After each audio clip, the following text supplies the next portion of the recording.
ನಮಸ್ಕಾರ ವೀಕ್ಷಕರೇ.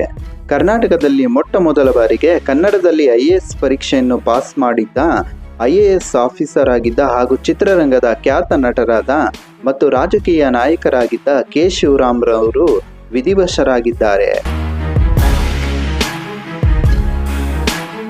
ಖ್ಯಾತ ನಟರು IAS ಅಧಿಕಾರಿಯಾಗಿದ್ದ ಕೆ ಶಿವರಾಮ್ರವರು ಕಳೆದ ಕೆಲವು ತಿಂಗಳಿನಿಂದ ಅನಾರೋಗ್ಯಕ್ಕೆ ತುತ್ತಾಗಿದ್ದರು. ನಂತರ ಹೃದಯಾಘಾತಕ್ಕೆ ಒಳಗಾಗಿ ಇಂದು ದೈವಾಧೀನರಾಗಿದ್ದಾರೆ. 71 ವರ್ಷ ವಯಸ್ಸಾಗಿದ್ದ ಕೆ ಶಿವರಾಮ್ರವರು ಕಳೆದ ಕೆಲವು ದಿನಗಳಿಂದ ಆಸ್ಪತ್ರೆಯ ICUನಲ್ಲಿ ಚಿಕಿತ್ಸೆಯನ್ನು ಪಡೆಯುತ್ತಿದ್ದರು. ಹೃದಯಾಘಾತ ಹಾಗೂ ಬಹು ಅಂಗಾಂಗ ವೈಫಲ್ಯತೆಯ ಕಾರಣವಾಗಿ ಆಸ್ಪತ್ರೆಯಲ್ಲಿ ಚಿಕಿತ್ಸೆ ಪಡೆಯುತ್ತಿದ್ದ ಇವರಿಗೆ ಚಿಕಿತ್ಸೆ ಫಲಕಾರಿಯಾಗದೆ ಇಂದು ಕೊನೆಯುಸಿರನ್ನ ಎಳೆದಿದ್ದಾರೆ. ಕನ್ನಡದಲ್ಲೇ IAS ಪರೀಕ್ಷೆಯನ್ನು ಉತ್ತೀರ್ಣರಾದ ಏಕೈಕ ನಟ ಹಾಗೂ ರಾಜಕೀಯ ವ್ಯಕ್ತಿ ಎಂದರೆ ಕೆ ಶಿವರಾಮ್ ಅವರು. ಹಾಗಾದ್ರೆ ಕೆ ಶಿವರಾಮ್ರವರ ಸಾಧನೆಗಳೇನು?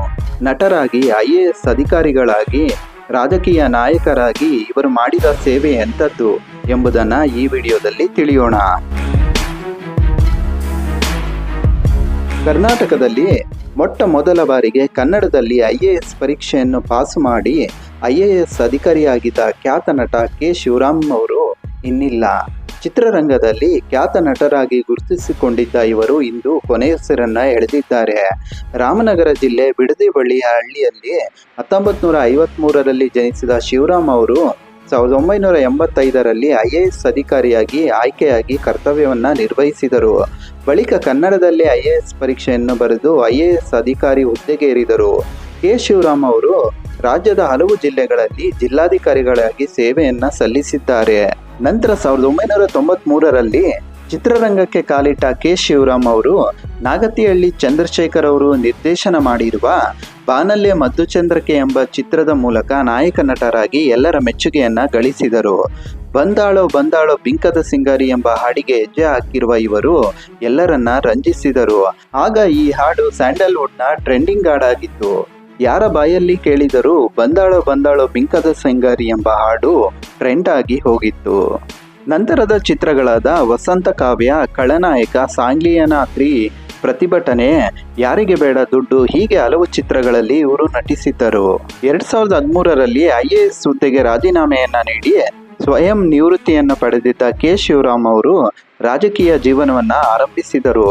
2014ರ ಲೋಕಸಭಾ ಚುನಾವಣೆಯಲ್ಲಿ ವಿಜಯಪುರ ಕ್ಷೇತ್ರದಿಂದ ಸ್ಪರ್ಧಿಸಿ ಸೋಲನ್ನು ಅನುಭವಿಸಿದರು.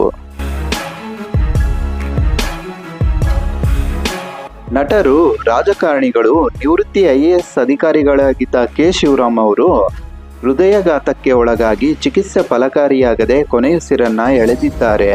ಕಳೆದ 20 ದಿನಗಳಿಂದ ಶಿವರಾಮ್ ಅವರು ಆಸ್ಪತ್ರೆಯಲ್ಲಿ ಚಿಕಿತ್ಸೆಯನ್ನು ಪಡೆಯುತ್ತಿದ್ದರು. ದಿನದಿಂದ ದಿನಕ್ಕೆ ಅವರ ಆರೋಗ್ಯ ಸ್ಥಿತಿ ಚಿಂತಾಜನಕವಾಗಿತ್ತು. ಬಹು ಅಂಗಾಂಗ ವೈಫಲ್ಯದ ಕಾರಣವಾಗಿ ಅವರು ನಮ್ಮೆಲ್ಲರನ್ನ ತೊರೆದಿದ್ದಾರೆ. ಕೇವಲ ನಟರಾಗಿ ಅಷ್ಟೇ ಅಲ್ಲದೆ ಒಬ್ಬ ರಾಜಕೀಯ ನಾಯಕರಾಗಿಯೂ ಜನಪ್ರಿಯತೆಯನ್ನ ಪಡೆದಿದ್ದರು.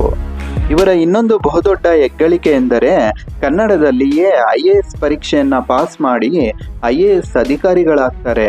ಕನ್ನಡದಲ್ಲಿ IAS ಪರೀಕ್ಷೆ ಬರೆದು ಉತ್ತೀರ್ಣರಾದ ಮೊದಲ ಕನ್ನಡಿಗ ಎಂಬ ಹೆಗ್ಗಳಿಕೆಗೆ ಇವರು ಪಾತ್ರರಾಗಿದ್ದಾರೆ. ದಾವಣಗೆರೆ ಜಿಲ್ಲೆಯಲ್ಲಿ ಜಿಲ್ಲಾಧಿಕಾರಿಯಾಗಿ ಕೆಲಸವನ್ನ ನಿರ್ವಹಿಸಿದ ಇವರು ಗ್ರಾಮಗಳಲ್ಲಿ 2-3 ದಿನ ಗ್ರಾಮ ವಾಸ್ತವ್ಯವನ್ನು ಹೂಡಿ ಮನೆ ಮಾತಾಗಿದ್ದರು. ಜನರ ಸಮಸ್ಯೆಗಳಿಗೆ ತಕ್ಷಣ ಸ್ಪಂದಿಸುವ ಕೆಲಸವನ್ನ ಮಾಡುತ್ತಿದ್ದರು. ಪ್ರಖ್ಯಾತ ನಟರಾದ, ಒಳ್ಳೆಯ ಅಧಿಕಾರಿಗಳಾದ, ರಾಜಕೀಯ ನಾಯಕರಾದ ಕೆ ಶಿವರಾಮ್ರವರ ಆತ್ಮಕ್ಕೆ ಶಾಂತಿ ಸಿಗಲೆಂದು ನಾವೆಲ್ಲ ದೇವರಲ್ಲಿ ಪ್ರಾರ್ಥಿಸೋಣ.